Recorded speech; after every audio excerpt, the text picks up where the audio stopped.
Hi guys, ಹೇಗಿದ್ದೀರಾ ಎಲ್ಲರೂ? Hope ನೀವೆಲ್ಲ ಚೆನ್ನಾಗಿದ್ದೀರಾ ಅಂತ ಅಂದ್ಕೊಂಡಿದ್ದೀನಿ. ಇವತ್ತು ನಮ್ಮಮ್ಮ ಊರಲ್ಲಿ ಹುಣಸೆ ಚಿಗುರಲ್ಲಿ ಮಸ್ಕಾಯಿ ಮಾಡಿದರು. ಸೊ ಆ ರೆಸಿಪಿನ ನಿಮ್ಮ ಜೊತೆ ಶೇರ್ ಮಾಡ್ಕೊಳ್ತಾ ಇದ್ದೀನಿ. ಈ ಟೈಮಲ್ಲಿ ಹುಣಸೆ ಗಿಡ ಬರುತ್ತಲ್ವ, ಅದರಲ್ಲಿ ಚಿಗುರು ಅಥವಾ ಹೂವು ಮಗ್ಗು ಸಿಗುತ್ತೆ. ಈ ಟೈಮಲ್ಲಿ ನಿಮ್ಗೆ ಏನಾದರೂ ಸಿಕ್ಕಿದ್ರೆ ನೀವು ಟ್ರೈ ಮಾಡಿ ನೋಡಿ, ತುಂಬ ಚೆನ್ನಾಗಿರುತ್ತೆ ಈ ಸಾಂಬಾರು. ಮುದ್ದೆ ಅನ್ನಕ್ಕೆಲ್ಲ ರುಚಿಯಾಗಿರುತ್ತೆ. ಹಾಗಾಗಿ ಇದು ಚಿಗುರಲ್ಲಿ ಮಾಡ್ತಾಯಿದ್ರು ನಮ್ಮಮ್ಮ. ಫಸ್ಟು ಬೇಳೆ ತೊಳ್ಕೊಬೇಕು ಚೆನ್ನಾಗಿ. ಎಷ್ಟು ಬೇಕು ನೋಡಿ ಅಷ್ಟು.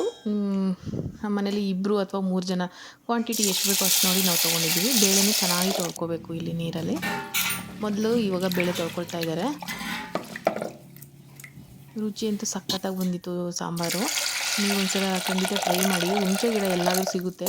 ಊರ ಕಡೆ ಎಲ್ಲಾದರೂ ಹೋದರೆ ನೀವು ಚಿಗುರು ಅಥವಾ ಮಗ್ಗು ಇದರಲ್ಲಿ ಮಾಡ್ತಾರೆ. ಸಖತ್ತಾಗಿರುತ್ತೆ ಟೇಸ್ಟು, ಮತ್ತು ಹೆಲ್ತಿಗೂ ಕೂಡ ತುಂಬ ಒಳ್ಳೆಯದು. ಫಸ್ಟು ಇವು ಬೇಳೆನ ಚೆನ್ನಾಗಿ ಬೇಯಿಸ್ಕೋಬೇಕು. ಯಾಕಂದರೆ ನಾವು ಈರುಳ್ಳಿ ಬೆಳ್ಳುಳ್ಳಿ ಅದೆಲ್ಲ ಆಮೇಲೆ ಹಾಕ್ಕೊಳ್ಳೋಣ. ಮೊದಲು ಇಲ್ಲಿ ತರಕಾರಿ ಏನು ಟೊಮೊಟೊ ಎಲ್ಲ ಹಾಕಿದ್ರೆ ಬೇಳೆ ಬೇಯಲ್ಲ ಅಂತ ಹೇಳ್ಬಿಟ್ಟು ಫಸ್ಟು ಬೇಳೆನ ಬೇಯಿಸ್ಕೊಳ್ತಾ ಇದ್ದಾರೆ ಚೆನ್ನಾಗಿ.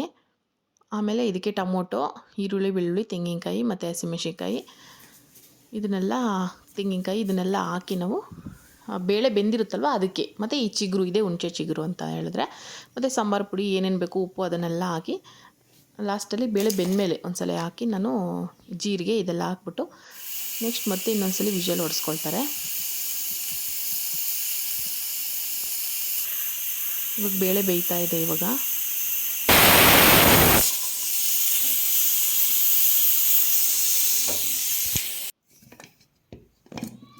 ನೋಡಿ ಬೇಳೆ ಬೆಂದಿದೆ, ನೀರೆಲ್ಲ ಹಿಂಗಿದೆ, ಫುಲ್ಲು ಬೇಳೆ ಚೆನ್ನಾಗಿ ಬೆಂದಿದೆ. ಇವಾಗ ಅದು ದಪ್ಪ ಬೇಳೆ ಅಲ್ವಾ, ಬೇಗ ಬೇಯಲ್ಲ ಅಂತ ಹೇಳ್ಬಿಟ್ಟು ಸಪ್ರೇಟಾಗಿ ಬೇಯಿಸ್ಕೊಂಡಿದ್ದು.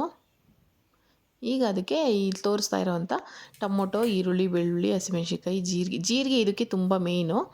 ಜೀರಿಗೆನ ಜಾಸ್ತಿ ಹಾಕ್ಕೊಳ್ಳಿ, ಚೆನ್ನಾಗಿರುತ್ತೆ. ಇವಾಗ ಇದನ್ನೆಲ್ಲ ಬೇಳೆ ಬೆಂದಿತ್ತಲ್ವ ಕುಕ್ಕರಿಗೆ ಅವಾಗಲೇ ಬೇಯಿಸ್ಕೊಂಡಿದ್ವಲ್ಲ, ಅದ್ರ ಜೊತೆಗೇ ಇದನ್ನೆಲ್ಲ ನಾನು ಹಾಕ್ಕೊಳ್ತಾ ಇದ್ದೀವಿ.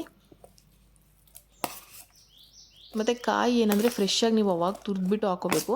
ಫ್ರಿಜ್ಜಲ್ಲೆಲ್ಲ ಇಟ್ಬಿಟ್ಟು ಹಾಕೋದ್ರಿಂದ ಅದು ಕಾಯಿ ಟೇಸ್ಟ್ ಬರೋಲ್ಲ, ಅದು ಒಣಗ್ದಂಗೆ ಆಗಿಬಿಡುತ್ತೆ, ಡ್ರೈ ಆಗಿಬಿಟ್ಟಿರುತ್ತಲ್ವ ತೆಂಗಿನಕಾಯಿ. ಫ್ರಿಜ್ಜಲ್ಲಿ ಇಟ್ಟಿದ್ರೆ ಚೆನ್ನಾಗಿರಲ್ಲ. ಆವಾಗ ತಾನೇ ತುರಿದು ಫ್ರೆಶ್ಶಾಗಿ ಹಾಕ್ಕೊಂಡ್ರೆ ಸಖತ್ತಾಗಿರುತ್ತೆ ಸಾಂಬಾರು.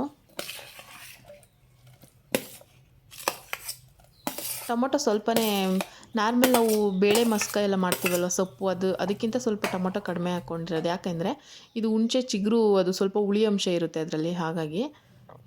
ಮತ್ತು ರುಚಿಗೆ ಎಷ್ಟು ಬೇಕು ನೋಡಿ ಅಷ್ಟು ಉಪ್ಪು ಹಾಕ್ಕೊಳ್ಳೋದು.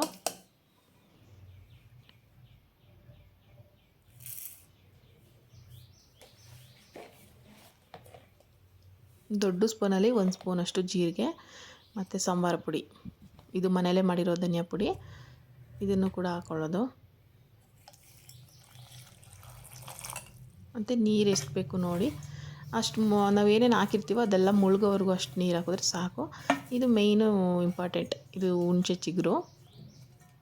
ಚಿಗುರು ಮಾತ್ರ ಕಿತ್ಕೊಂಡು ಹಾಕಬೇಕು. ಸ್ವಲ್ಪ ದಪ್ಪ ಎಲೆ ಬಲ್ತಿರೋ ಅಂಥದ್ದು ಹಾಕೋಬಾರ್ದು. ಈ ಥರ ಚಿಗುರು ಚಿಕ್ಕದಿರುತ್ತಲ್ವ, ಮುಂದೆ ಚಿಗುರು ಬಿಟ್ಟಿರುತ್ತೆ. ಸೊ ಅದನ್ನು ಇಷ್ಟು ಹಾಕಿದ್ರೆ ಸಾಕು. ಇಷ್ಟು ಹಾಕಿದ್ರೆ ಆರಾಮ್ಸೆ 4ರಿಂದ 5 ಜನ ಊಟ ಮಾಡ್ಬೋದು.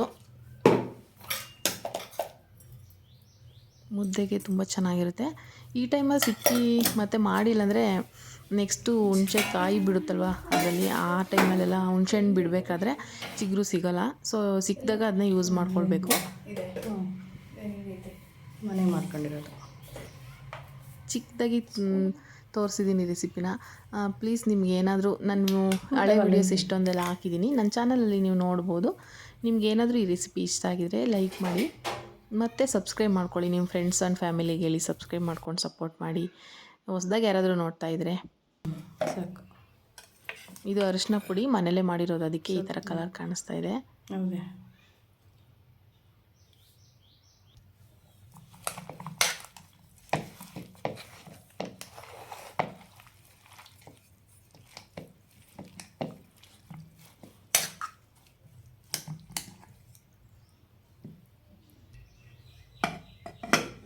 ಕೆಳಗಡೆ ಸಬ್ಸ್ಕ್ರೈಬ್ ಅಂತ ಇದೆ, ಈ ರೆಡ್ ಕಲರಲ್ಲಿ ಬೆಲ್ ಐಕನ್ ಇದೆ, ಮತ್ತು ಅದನ್ನ ನೀವು ಪ್ರೆಸ್ ಮಾಡೋದ್ರಿಂದ ನಾನು ಯಾವುದೇ ಹೊಸ ವೀಡಿಯೋ ಹಾಕಿದ್ರೂ ನೀವು ಆ ತಕ್ಷಣವೇ ನನ್ನ ವೀಡಿಯೋಸ್ನ ನೋಡ್ಬೋದು. ಸಬ್ಸ್ಕ್ರೈಬ್ ಮಾಡ್ಕೊಳ್ಳಿ. ಇವಾಗೆಲ್ಲ ಬೆಂದಿದೆ, ಇದು ನೋಡ್ತಾ ಇರ್ಬೋದು ನೀವು.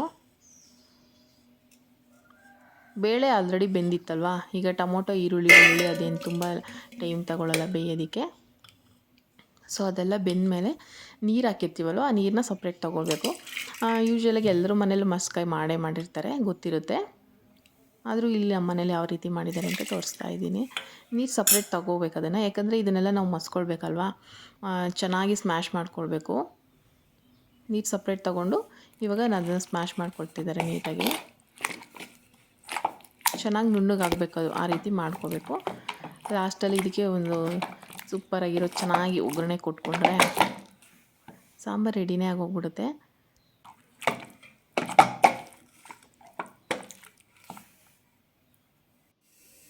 ಮತ್ತು ಇದಕ್ಕೆ ಒಗ್ಗರಣೆ ಹಾಕಬೇಕು ಇವಾಗ. ಎಣ್ಣೆ ಸಾಸಿವೆ ಎಲ್ಲ ಸಿಡಿದ್ಮೇಲೆ ಈರುಳ್ಳಿ ಜಾಸ್ತಿ ಹಾಕೊಳ್ಳಿ, ಚೆನ್ನಾಗಿರುತ್ತೆ. ಕರಿಬೇವು ಸೊಪ್ಪು ಇಷ್ಟೆಲ್ಲ ಒಗ್ಗರಣೆ ಹಾಕಿದ್ಮೇಲೆ ಆವಾಗಲೇ ನಾವು ಸ್ಮ್ಯಾಶ್ ಮಾಡಿ ಇಟ್ಕೊಂಡಿದ್ವಲ್ಲ, ಅದಕ್ಕೆ ಆ ನೀರು ಸಪ್ರೇಟ್ ತೆಗೆದಿದ್ವಲ್ಲ ಅದೆಲ್ಲ ಸೇರಿಸಿ ಮಿಕ್ಸ್ ಮಾಡಿ ಅದನ್ನ ಒಗ್ಗರಣೆಗೆ ಹಾಕ್ಕೊಳ್ಳೋಣ.